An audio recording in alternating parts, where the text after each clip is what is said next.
Welcome to 6ABC's Local Spotlight. The following advertisement is paid for by Mainline Health. Here's Gina Gannon. Trauma can happen to anyone, anytime, and the mental, physical, social, and emotional effects of it can last a lifetime. Trauma can be a significant barrier in many areas of healthcare, as it often prevents patients from receiving the psychiatric and therapeutic care that they need. Today, we're here with Dr. Scott Giacomucci, Director of Trauma Services at Mirmont Treatment Center, part of Mainline Health. He'll talk with us about the practice of trauma-informed care, which promotes a culture of safety, empowerment, and healing for patients who experience trauma to help them get the care they need. Thanks, Gina. I'm excited to be here with you. We hear the word trauma a lot, but can you explain what that means? The term comes from an old Greek word that means wound. It's simply the impacts from an event that overwhelm our ability to cope. And that could be anything from an experience of war to an experience of violence, emotional abuse, neglect or abandonment, traumatic loss. There's collective traumas that different communities experience. Racism is a type of trauma, or gender violence or discrimination is another type of trauma. You could even think of the COVID-19 pandemic as a collective trauma. It's very interesting. And as a daughter of a two-tour Vietnam veteran, PTSD soldier, I totally understand what you're talking about there. So talk to me then about what you see with addiction and trauma and their connection with each other.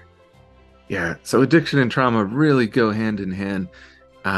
Somebody who is in treatment for substance use disorder or an alcohol use disorder, or really any kind of process addiction, is significantly more likely to also meet criteria for a PTSD diagnosis and to have experienced trauma in their life.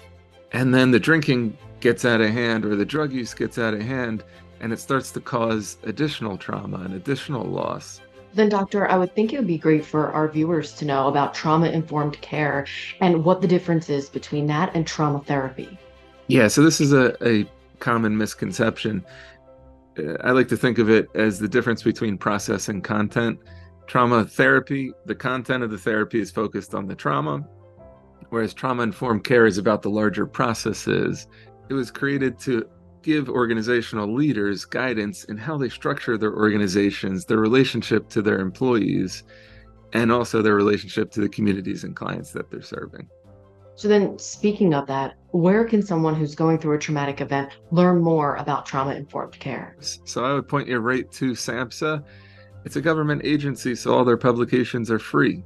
And they have trainings and webinars and community groups that you can access through their website. On Mainline Health's website, we also have some content about trauma-informed care and a new blog post on trauma-informed and trauma-focused treatments at Mirmont and Mainline Health. Well, doctor, thank you so much for sharing all this important information with us. To learn more, you can visit mainlinehealth.org/WellAheadPhilly.